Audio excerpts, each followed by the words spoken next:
Bonjour, je suis Cédric Watine d'Outils du Manager, le podcast en français qui vous permet d'améliorer votre management au quotidien. Aujourd'hui, nous continuons notre série sur les tueurs de réunion et nous allons parler d'un profil qui s'appelle le dominant.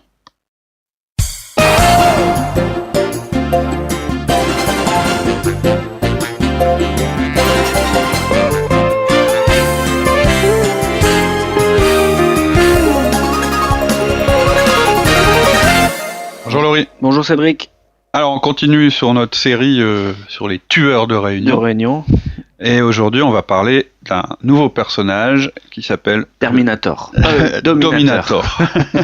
Donc on va continuer notre série et puis voir en fait le but de la série, juste pour rappeler rapidement, c'est de dire voilà, vous pouvez avoir préparé vos réunions le mieux possible, avoir les règles de base les mieux établies, etc. Vous aurez toujours à gérer une race particulière d'individus en réunion qui s'appelle les tueurs de réunion. On aurait pu appeler ça les interrupteurs ou les interruptors. Mais voilà, il y a différents profils de personnes, différents types de comportements qui peuvent faire perturber votre réunion. Donc la fois dernière. Et on répète, c'est le comportement qui peut être. Oui, bien sûr. Quand je dis une race de personnes, c'est pour plaisanter. C'est un ensemble de comportements. J'avais dit la dernière fois qu'ils peuvent même être cumulatifs. On peut avoir un dominateur qui en est en même temps négatif, par exemple. Des plaisantins, taiseux, bavards et... Voilà, on en a identifié 6, ou plutôt on a utilisé en fait une classification qui avait été faite par un article du Wall Street Journal qui était plutôt sur le mode humoristique, mais qui avait identifié 6 profils: le plaisantin, le dominator, le négatif, le taiseux, le bavard et le multitâche. Si on est tout à la fois, faut plus l'inviter aux réunions. Oui, ou alors successivement, c'est-à-dire il démarre, il est plaisantin, vous lui faites une remarque, il devient dominateur, vous continuez. Oui, ça ce serait un bon cas d'école. Remarquez en même temps, si vous en avez un comme ça, mettez-le sur le forum. Voilà. Si jamais, ou si vous en êtes un, on aimerait bien vous rencontrer et tester nos méthodes. Ce serait un bon cobaye en fait. On est prêt à l'embaucher pour une période d'1 semaine, on le met dans toutes les réunions et on regarde si notre méthode permet de le contenir, on va dire. Donc voilà, tout ça pour dire que non, justement, c'est pas une manière de cataloguer les gens, c'est une manière d'identifier un ensemble de comportements puis d'y répondre de manière efficace. Le dominateur, donc, c'est un terme qui n'existe pas forcément en tant que substantif dans la langue française, c'est plutôt un adjectif. Mais je le différencie du dominant. Être dominant, c'est une caractéristique du profil disque. Et là, on parle pas de ça. On parle du dominateur ou dominator. Je trouvais que le terme que tu as utilisé tout à l'heure était pas mal. C'est juste un ensemble de comportements. Alors, comment on le reconnaît en réunion ? Alors comment on le reconnaît ? Je vais prendre un exemple extrême, c'est celui qui est pris dans l'article, qui permet de classifier les comportements. Là c'est carrément extrême, c'est-à-dire que dans l'article, en fait il y a une fille qui est en train de faire une présentation debout devant l'audience, et puis tout d'un coup il y a un gars qui se lève et puis qui se dirige vers elle, qui monte quasiment sur l'estrade et qui lui dit « Mais non, t'as tort, machin. » Bon, ça c'est le cas extrême. J'ai jamais vu ça de ma vie. Je sais pas si vous l'avez déjà vu, mais donc en dehors du fait que c'est un dominateur et un impoli, c'est aussi, je pense, quelqu'un qui a quand même un petit problème comportemental grave. Mais voilà, en général, le dominateur, c'est la personne qui prend le contrôle de la réunion quand c'est pas son rôle. C'est la personne qui interrompt les autres pour ne parler que de ses sujets et empêche tout le monde de s'exprimer. Et en général, ça se manifeste par une négation de l'autre. C'est-à-dire, là pour ça, l'exemple est bien pris, c'est qu'un dominator, c'est la personne c'est le comportement qui consiste à interrompre quelqu'un en lui disant non mais arrête, c'est bon, on l'a déjà entendu, ce genre de truc. Ça c'est un comportement dominateur. On pourrait qualifier de dominateur. Qu'est-ce qu'on peut faire alors ? Alors la première chose, c'est de faire comme lui. C'est de ne pas laisser la personne qui est en train de présenter, si on reprend l'exemple que j'ai cité tout à l'heure, se débrouiller toute seule avec le dominateur. Dans l'article, c'est ce qui se passe, c'est la fille qui répond, qui dit notre asseoir. Mais vous, en tant qu'animateur de la réunion, là, vous devez intervenir. Vous avez un rôle de leadership à prendre. Vous devez pas laisser la personne toute seule gérer ce problème-là. Vous devez montrer que dans vos réunions, C'est vous le patron. c'est vous le patron, c'est vous le leader. Donc ça, alors voilà la réponse. Et hey Claude, je sais pas trop ce que tu es en train de faire là, mais on n'a pas le temps maintenant. Donc tu te rassieds, s'il te plaît, et on verra après ton sujet. Mais là, tu t'interromps Sylvie, et c'est pas le moment. Donc on verra après ton sujet, t'inquiète pas, mais assieds-toi, s'il te plaît. On reprend le pouvoir. Ah ouais. On lui laisse le pouvoir. Vous C'est un peu ça. lui enlevez le pouvoir. Il Voilà. a pris le pouvoir. Il se lève, Voilà, et il vous se le- lève, il et veut vous prendre le- la parole, et il veut vous prendre le le pouvoir de la réunion. Exactement. Donc Et là, vous on le le reprend. redistribuez. Vous le Voilà. redonnez à Sylvie, qui a pas forcément ce Ce tempérament. tempérament-là. Et c'est peut-être pas non plus à elle de le faire, même si elle Ben a non. ce tempérament-là. En réunion, c'est pas les tempéraments des personnes qui déterminent leur droit à la parole ou non. C'est presque vous devez créer les conditions pour que ça n'arrive jamais. Ce que je veux dire là, c'est que vous avez une responsabilité. C'est pas forcément à la personne qui est en train de parler d'être assez débrouillarde ou assez, je dirais, forte pour garder la parole. Pour garder la parole Ça, et c'est faire vraiment l'autorité. votre rôle d'animateur de réunion. Regardez. Mais là, c'est quand même un exemple extrême, quoi. Ouais, mais on peut se focaliser sur les comportements du dominateur. En général, c'est des gens qui interrompent les autres, c'est ce que je disais. Leur manière de réagir à l'idée d'un autre, c'est de la contrer en donnant la leur. C'est-à-dire tout de suite, ils laissent Sans même attendre, pas l'idée se développer. Et souvent, ils critiquent, et en général, c'est pas agréable. C'est ça un dominateur. On va parler après d'autres personnes Nos hommes qui politiques. font la même chose, mais sans avoir cette impolitesse. Nos hommes politiques sont comme ça, quoi. Quand on voit un débat politique, c'est que ça, quoi. Ouais, là, J'interromps, je laisse même pas finir et je coupe la parole. ouais, voilà. Bon, après, encore une fois, ça dépend de Une méthode. l'animateur. Ouais. Pourquoi ça se passe comme ça? C'est pas parce que les hommes politiques, enfin, ils sont peut-être, mais encore une fois, moi, je Ouais. regarde des comportements, pas des classifications. Mais Comportement politique, on va dire plutôt. ouais, ou en interview. La réunion, Si on prend l'exemple de imbuvable. l'interview, c'est l'animateur qui est le journaliste qui va déterminer le ton de l'interview.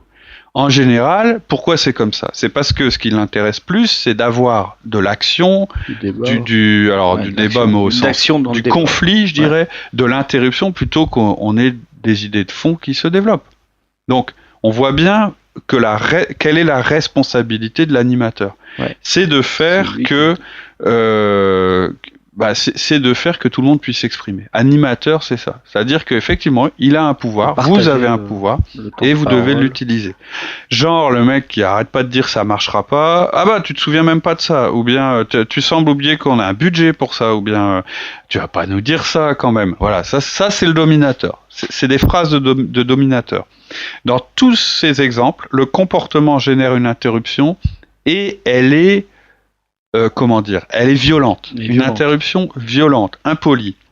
En général, c'est un moyen de masquer sa propre incompétence ou bien de faire en sorte que les autres puissent pas s'exprimer. C'est ça l'intention qu'il y a derrière.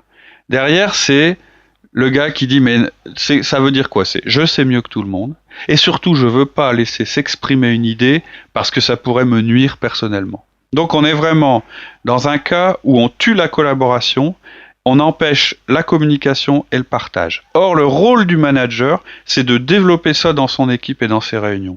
Votre rôle, c'est de donner les moyens à vos collaborateurs de réussir, mais à tous. C'est-à-dire que vous ne devez pas laisser quelqu'un prendre le pouvoir dans votre groupe de cette manière-là, pas en tuant les autres. Que quelqu'un prenne le leadership d'un groupe, ça peut être C'est parfait, naturel, c'est normal, c'est bien. mais vous êtes le garant que toutes les personnes puissent s'exprimer et qu'il y ait une collaboration qui puisse s'exprimer dans votre groupe. C'est pas un débat quand quelqu'un dit ça, quand il agit comme ça, c'est un hold-up. Et vous ne devez pas accepter que quelqu'un vous vole le pouvoir et le vole aux autres dans votre réunion. Alors qu'est-ce qu'on fait? La première chose, contrairement à ce que j'ai dit pour le plaisantin, vous attendez pas de détecter si c'est une habitude, un comportement qui revient souvent, récurrent, etc. Quand j'avais parlé du plaisantin, j'avais dit, bon, c'est quelqu'un qui fait de l'humour, c'est une interruption, mais attendez avant de valider, quoi. Là, je vous dis pas On n'attend pas. Ce comportement, il est à bannir tout de suite. Vous acceptez l'humour dans vos réunions tant que ça nuit pas à l'efficacité. Là, il n'y a pas de question à se poser, ça nuit à l'efficacité, et ça va même au-delà, ça nuit au développement des personnes.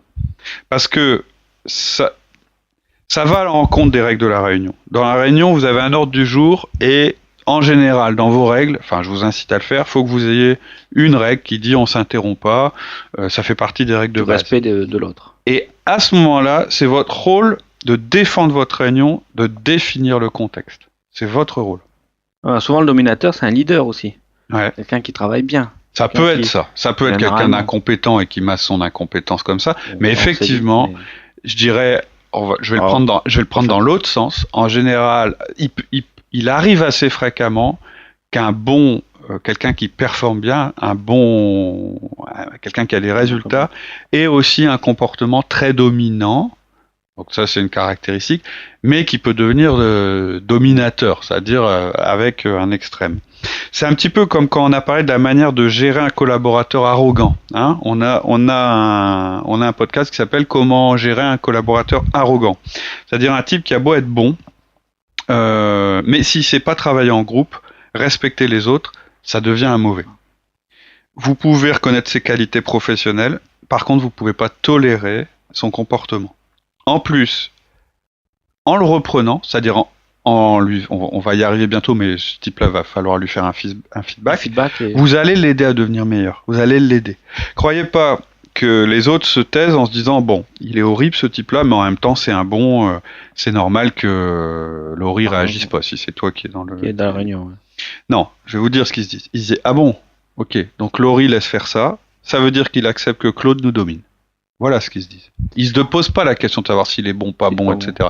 Tout ce qu'ils voient, c'est que ce mec-là, il a l'autorisation de les interrompre. Voilà. Et que, ne le font pas. Ceux ne prennent pas le droit de le faire. Quoi. Et c'est même encore pire. Parce qu'en fait, en ne réagissant pas, dans le podcast sur le feedback, on dit une absence de feedback, c'est un feedback. C'est un feedback. Quand vous réagissez pas à un comportement, c'est que vous le tolérez. C'est qu'on le valide. Ça veut dire que vous envoyez au message de la personne qui est interrompue qu'elle a le droit et que c'est normal et que c'est bien qu'elle interrompt. Donc vous lui envoyez ce message-là à cette personne et vous envoyez aussi aux autres le message que comme vous laissez faire, c'est quelque chose qui est possible et autorisé. Donc vous allez amplifier le comportement, c'est-à-dire que tout le monde va s'ajuster, c'est-à-dire que le Claude en question, il va prendre encore plus de place, il va se dire donc j'ai la liberté de faire ça, et la Sylvie, elle va prendre de moins en moins de place et elle va s'ajuster en disant bon, ok, je m'écrase, mes idées, on n'en veut pas, et ça c'est dangereux. Quand vous commencez à entendre dans votre équipe, ouais, j'ai toujours des idées, mais je les dis plus parce qu'on les prend pas en compte. Moi, je dis danger. Faut aller voir. Faut aller voir ce qui se passe. Voilà, c'est ce qui va se passer si vous n'intervenez pas. Vous n'aurez jamais une équipe libérée qui prendra des initiatives. Vous n'aurez pas joué votre rôle de manager. Ça vous paraît pas important sur l'instant. Vous dites peut-être même que c'est pas mauvais pour la réunion. C'est-à-dire vous dites peut-être il n'y a pas tort quand même. Ce qu'il dit c'est pas faux. Ou bien c'est vrai qu'en général il y a de bonnes idées. Et donc ça vous paraît inutile d'intervenir. Mais en fait ça tue votre réunion. C'est plus la peine de faire de réunion. Faites des 1 à 1 avec Claude, ça suffira. Attention, je parle pas d'une discussion animée. Je parle d'un débat parce que de quelqu'un qui prend le contrôle, alors que c'est pas son rôle. Parce qu'il pourrait y avoir une discussion, dire non, attends, je suis pas d'accord avec toi sur ces chiffres parce qu'il y a ci, parce qu'il y a ça. Sûr, bien sûr. On en parle et là on débat. Alors le non, attends, c'est déjà une interruption. C'est là que j'interviendrai. Mais voilà, ça dépend du ton, ça dépend comment c'est fait, etc. Par contre, vous devez agir. Si c'est quelqu'un qui ne le fait jamais en plus. Donc, comment ? Si c'est quelqu'un en plus qui ne le fait jamais, faut pas lui tomber dessus tout de suite. C'est un peu comme le plaisantin. Si. Non. Je parle du dominateur. C'est-à-dire, c'est pas quelqu'un qui interrompt, c'est quelqu'un qui interrompt de la manière que j'ai décrite. En écrasant la personne, en lui disant, etc. Donc là, non. C'est pas comme le plaisantin, vous pouvez pas laisser. Qui écrase la personne, c'est vraiment. Qui tue son idée avant qu'elle ait pu la développer. Même si c'était une mauvaise idée. En réunion, le dominateur, on n'accepte pas. Alors, au cours de la réunion, vous allez lui enlever la parole et vous allez rétablir la bonne priorité. C'est une chose. Mais après la réunion, si la personne travaille pour vous, vous lui faites un feedback. Alors voilà le genre de feedback qu'on peut faire. Que vous allez faire. Je peux te faire une remarque ? Oui. Quand tu dis tais-toi, c'est impoli et c'est pas professionnel. Donc, j'espère que je peux compter sur toi pour que tu arrêtes. On continue. Je peux te faire une remarque ? Oui. quand tu interromps Michel, ça apporte rien à la discussion. Est-ce que tu peux changer ça, s'il te plaît? Oui, mais alors on peut... On va en parler de ça après. Voilà. Une autre? Laurie, je peux te faire une remarque? Oui. Quand tu dis à Sylvie que tu ne penses pas que son idée va marcher mieux que les autres idées, c'est pas une critique constructive. C'est une attaque gratuite. C'est inefficace. Est-ce que tu peux changer ça? Je peux te faire une remarque? Oui. Quand tu demandes à Paul de se taire alors qu'il est au milieu de son explication, ça montre que tu n'es pas un bon professionnel. Et tout le monde, y compris moi, le voit. Tu peux faire autrement? Je peux te faire une remarque? Oui. Et ainsi de suite, et ainsi de suite, et ainsi de suite. Alors, là, j'ai vu qu'à un moment, je t'ai interrompu parce que je voulais aller au bout de mes exemples. J'essayais, juste simplement, pour dire que le feedback, à la fin, on ne doit pas attendre les explications de la personne. Votre collaborateur, il va chercher à s'expliquer. Surtout un dominant. Surtout un dominant ou un dominateur. Il va chercher à expliquer, il va chercher à argumenter sur le fait que ce que disait l'autre personne, c'était vraiment nul. C'était mauvais. Il va remettre... Et là, il se trompe. Pourquoi il se trompe? Vous lui avez pas fait un feedback sur le fait que l'autre soit bon ou pas. Vous lui faites un feedback à lui. La première chose, c'est que quand il vous parle de l'autre, c'est hors sujet. Parce que vous lui parlez à lui.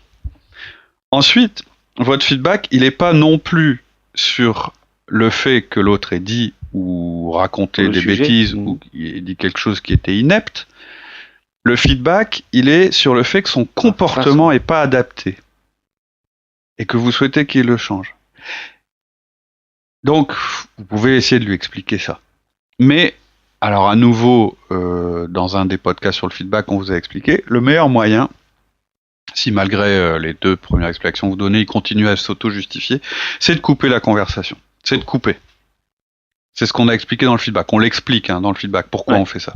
Alors on peut le faire maintenant, si tu veux. Un petit jeu de rôle. Effectivement, on peut faire un petit jeu de rôle, où là, tu vas... pousser contre le feedback. Alors, Laurie, est-ce que je peux te faire un feedback? Oui. Quand tu coupes Martin au beau milieu de sa démonstration, quand tu lui dis Martin, tu vas pas recommencer avec cette histoire, c'est pas professionnel. Ça facilite pas la discussion et c'est impoli. Est-ce que, s'il te plaît, tu peux changer ce comportement? Ouais, mais attends, Martin est en train de revenir sur ce qu'on a fait. Et en plus, c'est un menteur et un manipulateur. Alors, Laurie, tu penses peut-être ça. Ok, j'ai compris que tu pensais ça, mais je suis pas en train de te parler de Martin, je te fais un feedback sur ton attitude qui est mauvaise. Ouais, mais c'est quand même pas normal ce qu'il a fait, quoi. C'est Laurie, ce qu'il fait. Ce que je te dis, il faut le prendre comme une occasion de changer ton comportement pour t'améliorer. Si tu veux pas t'améliorer, c'est dommage. Même si tu as raison sur Martin, imaginons que tu aies raison, ça change rien. Tu sapes le travail d'équipe. Oui, mais attends. T'as peut-être raison, alors, Laurie, t'as raison. Je me suis trompé. On passe à autre chose, ok? Et vous coupez la conversation. Vous lui dites, t'as raison, j'ai dû me tromper. Bah, ça doit être ça. Vous lui coupez l'air. On laisse pas non. On l'empêche de se justifier. Voilà. Ou de justifier, ou de motiver son comportement, quoi. Oui. Pourquoi on fait ça? C'est détaillé dans le feedback, mais je vais l'expliquer. Pourquoi on fait ça?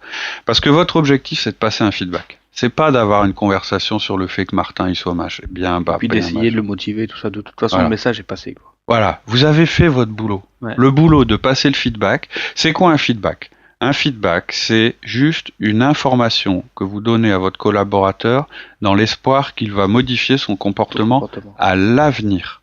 C'est pas un jugement, c'est pas une punition, c'est pas une récompense. C'est-à-dire que vous ne jugez pas, de toute façon, ce qu'il a fait, c'est fait.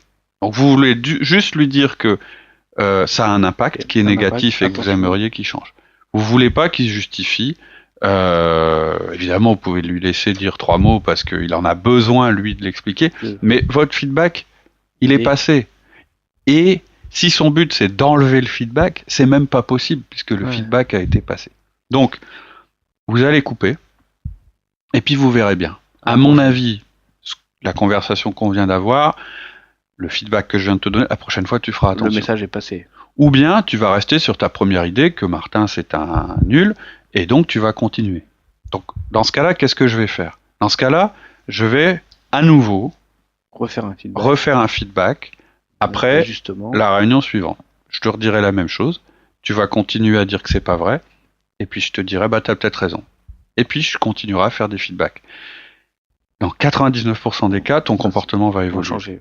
Tout à fait. Après, s'il évolue pas, on va passer à autre chose qui s'appelle un feedback sur le fait que lui n'écoute pas tes feedbacks. Là, vous allez avoir un autre genre de conversation. Un autre problème. Mais ce qu'il faut retenir, c'est qu'un feedback, c'est peu d'intensité. Je le dis pas d'un air agressif, en colère. Je dois être capable de délivrer le feedback avec un sourire.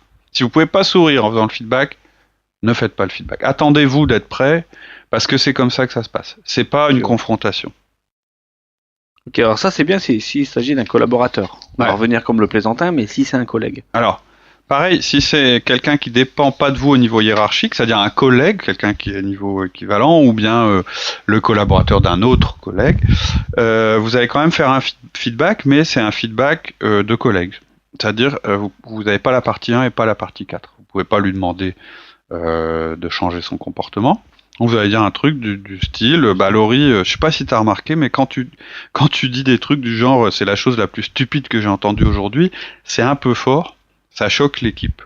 C'était juste une remarque en passant. Ou bien, Laurie, tiens, un truc que j'ai remarqué, quand t'interromps Martin, ça fait taire tout le monde. Je sais pas si t'as remarqué. Ou bien, Laurie, il y a un truc qui pourrait me permettre d'améliorer les réunions de projet. Quand tu dis que tout le monde, que tout ce que fait Sylvie, ça risque pas de marcher, ça facilite pas trop mon travail, parce que mon travail, tu vois, mon rôle, c'est de récolter les idées de chacun. Donc, tu vois, là, si tu voulais, tu pourrais peut-être m'aider. On a de la personne. Là, on est un peu. Ouais, c'est fin, là. Voilà. On essaie de retourner la situation et on lui fait remarquer, on l'invite à. Vous lui donnez une information. Ouais. Vous lui donnez l'information que quand il casse Sylvie, pendant ça n'avance pas. Ou Martin, ça tue le truc. Vous lui donnez l'information que votre rôle, c'est que tout le monde puisse s'exprimer. Voilà. Mais comme pour le feedback collaborateur, vous souriez en le disant, sur un ton sympa, et si vous rencontrez de la résistance, vous insistez pas. D'accord. Mais pour revenir un peu en arrière, pendant la réunion, on peut aussi se référer aux règles. Oui, alors. Dire attention, on regarde la règle numéro 1, on a le respect des personnes. Ok, on a parlé de ce que vous allez faire en dehors de la réunion, après la réunion, parce qu'un feedback, ça se fait jamais devant les autres. Mais c'est vrai que pendant la réunion, vous allez vous référer aux règles pour interrompre directement le comportement. On a dit tout à l'heure que le comportement, notre but, c'était de l'arrêter tout de suite. Stopper. Ouais, voilà. Donc on va peut-être rentrer un peu plus dans le détail là-dessus, si vous voulez. Quand on pose les règles de base de la réunion, déjà on évite la plupart des problèmes. C'est ce que je disais au début. On les a détaillés dans les podcasts sur les réunions, et comme c'est des règles que tout le monde a admises, vous pouvez facilement y faire référence pour pointer du doigt quelqu'un qui sort du cadre. C'est plus facile. Vous avez posé la référence, vous avez posé le système de valeurs dans la réunion. Par exemple, vous avez sûrement une règle qui s'appelle un à la fois. Ça veut dire on parle un à la fois. Ou pas d'interruption. Ou la règle de l'écoute attentive. Vous l'appelez comme vous voulez, mais le principe, c'est de dire, il y en a qu'un qui parle et on s'interrompt pas. En général, parmi les règles importantes d'une réunion, il y a celle-là. Elle est très très importante. C'est ce qui vous permet d'éviter de prendre en charge la totalité de la responsabilité quand vous allez devoir remettre les choses à leur place. Ça va vous aider. C'est-à-dire que c'est pas vous tout seul qui devez gérer ce qui se passe dans la réunion, c'est vous et les règles. Et les règles qu'on a élaborées ensemble. Qui ont été acceptées par tout le monde au début de la réunion. Et ça, c'est une constante. Si on élargit, même au-delà de la réunion, dans toute organisation, dans tout projet, si vous définissez au départ des règles simples de fonctionnement, des valeurs, peu nombreuses, faut pas qu'elles soient multiples, parce qu'en général, quand elles sont peu nombreuses, on n'arrive pas à toutes les retenir, accepté par tout le monde et facile à comprendre, vous allez avoir beaucoup moins de travail de police à faire, beaucoup d'ajustements ou de contrôle à faire ensuite. Ça vous évite en fait 80% des problèmes. C'est sûr. Surtout si vous rappelez les quelques règles en début de réunion. C'est-à-dire elles ont déjà été acceptées, c'est les règles qu'on utilise dans toutes les réunions, et en début de réunion, vous les rappelez à nouveau. D'ailleurs, c'est pas inutile quand vous avez eu déjà un comportement d'interruption à la réunion précédente, de dire tiens, avant qu'on démarre, je voudrais revenir sur les règles. Tac, tac, tac, tac. Vous les rappelez à tout le monde. Vous n'avez pas besoin de les faire accepter à nouveau, elles ont été acceptées. Et en plus, c'est vos règles, vous êtes l'animateur de la réunion. Ça vous permet d'ajuster le comportement en temps réel pendant la réunion sans avoir besoin de vous expliquer aussi. C'est-à-dire que à partir du moment où les règles elles ont été bien expliquées au départ, pendant la réunion, quand vous faites référence à la règle, vous n'avez pas besoin vous-même de prolonger l'interruption en expliquant pourquoi vous faites ce que vous voulez. Vous vous appuyez en fait sur le consensus du groupe, c'est-à-dire que les règles, c'est comment on a accepté tous de travailler ensemble pour le faire. C'est-à-dire quand il y a des règles simples et bien établies, et ça vaut aussi au niveau d'une entreprise. Quand quelqu'un les viole, tout le monde s'en rend compte et ça vous aide. En même temps, donc c'est plus fort parce que tout le monde les connaît et donc à la limite, quelquefois vous aurez peut-être même pas besoin d'intervenir vous-même. Mais en même temps, ça vous donne l'obligation de les faire respecter. Parce que qu'est-ce que vous penseriez-vous de quelqu'un qui détermine 3 règles en début de réunion? On va imaginer les règles hyper simples. On démarre à l'heure et on finit à l'heure. On n'interrompt personne, tout le monde a le droit de s'exprimer. Et la troisième, on éteint tous nos téléphones. Voilà. Imaginons qu'il y ait 3 règles. Et si 10 minutes après, vous laissez la personne violer les règles devant tout le monde, c'est pas possible. Donc ça vous donne aussi une obligation. Les règles de la réunion, ça vous donne une base, un cadre, et de quoi vous faire aider par le groupe, puisque le groupe, lui, il va tout de suite voir que la personne est en dehors du cadre, mais ça vous donne aussi une obligation. Donc là, pour vous, c'est plus facile. Au moment où ça se passe, vous pouvez dire, Paul, désolé, mais la règle, c'est qu'on laisse les autres s'exprimer sans les interrompre. Donc tu te laisses finir, s'il te plaît. Personne va trouver ça bizarre. Non. Alors très clairement, c'est pas du feedback, ce que je viens de dire. C'est pas du feedback. Enfin, si, c'est un signal que vous envoyez, mais c'est pas le modèle feedback tel que nous on l'a défini avec les 4 étapes et puis qui se fait pas devant tout le monde. C'est juste vous qui agissez comme un leader. Vous pouvez même le faire en tant qu'un simple participant. Si vous voyez que le leader, si l'animateur est dépassé, si l'animateur fait pas respecter ses propres règles, vous avez aussi le droit d'intervenir en disant. Attention, la règle on a des règles là, quand même, là, t'arrêtes pas de l'interrompre. Et vous aurez, même si vous n'êtes pas un dominant, le fait que vous disiez ça, l'autre, à moins qu'il soit vraiment... Et l'ensemble de l'équipe va faire cohésion autour de cette règle, c'est ça aussi l'avantage. Exactement, c'est le groupe qui les fait respecter. Mais pour que ça fonctionne, il faut que le manager, le leader, le chef, enfin, quel que soit le nom qu'il a, les applique constamment et sans délai. C'est-à-dire que si vous voulez que le groupe respecte les règles que vous avez formées, il faut que vous, en tant que leader, en gros, vous donniez l'exemple et que ce soit pas à géométrie variable. Une règle, et c'est pour ça que c'est important de ne pas en avoir beaucoup, mais ça s'applique à tous les coups. Tout le temps. Ensuite, si Paul, c'est votre collaborateur, vous pourrez lui faire un feedback, ou pas, si vous pensez que c'est un accident. Tout à l'heure, tu me disais, ouais, mais on peut peut-être... Je dis non, dans la réunion, vous devez taper tout de suite. Ouais, parce que c'est une règle. C'est sur le feedback. Si c'est quelqu'un qui n'intervient jamais en réunion, et qui d'un seul coup se permet de lancer quelque chose, quoi. Vous lui ferez peut-être pas de feedback. Ça l'a irrité. Vous lui ferez peut-être pas de feedback. Par contre, vous avez une règle en réunion. Voilà, la règle dans la réunion, on la respecte. Voilà. Vous pouvez pas la laisser... ne pas être respecté. Après le feedback, effectivement, si vous vous dites, parce que c'est important, quand on commence à faire un feedback à quelqu'un, même si c'est quelque chose qui n'a pas un impact énorme et que c'est dans la répétition, faut être sûr de son coup. C'est-à-dire, on fait pas un feedback en disant, tiens, je vais lui faire ce feedback-là, et puis, puis après, plus tard, vous dire, bah non, c'est pas grave, donc je lui fais plus de feedback. Non, c'est quand même raisonné. Donc, ce qui est le plus important, c'est que vous agissiez tout de suite dans la réunion. C'est la chose la plus importante. Alors, et si le dominateur est le patron, si c'est une personne qui est plus élevée que moi hiérarchiquement, on revient toujours en fait, tu poses toujours les mêmes questions. Ça va s'appliquer pour tous les profils. Puis je vais répondre. On a 3 types de personnes, son collaborateur, son collègue. Franchement, ça dépend vraiment de la relation que vous avez avec la personne et de son tempérament, de son caractère. C'est bête à dire, mais si un mec, votre boss a décidé de dynamiter votre réunion, sera dynamite. S'il viole les règles, vous prenez votre petit carnet dossier Delta et vous notez, c'est un truc que je ferai jamais quand je serai manager. À moins, je répète, que vous ayez une relation privilégiée, mais puis pouvoir lui dire, ça peut même arriver que ce soit le boss d'un autre qui fasse ça et il faut en parler à son boss qui lui va lui en parler, quoi. Voilà, dire tiens, ça m'a choqué. Ça au niveau de la même hiérarchie. Malheureusement, c'est la limite. Moi, c'est la limite que je peux pas dépasser quand je donne un conseil à des gens qui ont des postes de management, c'est d'aller à l'encontre de leur boss.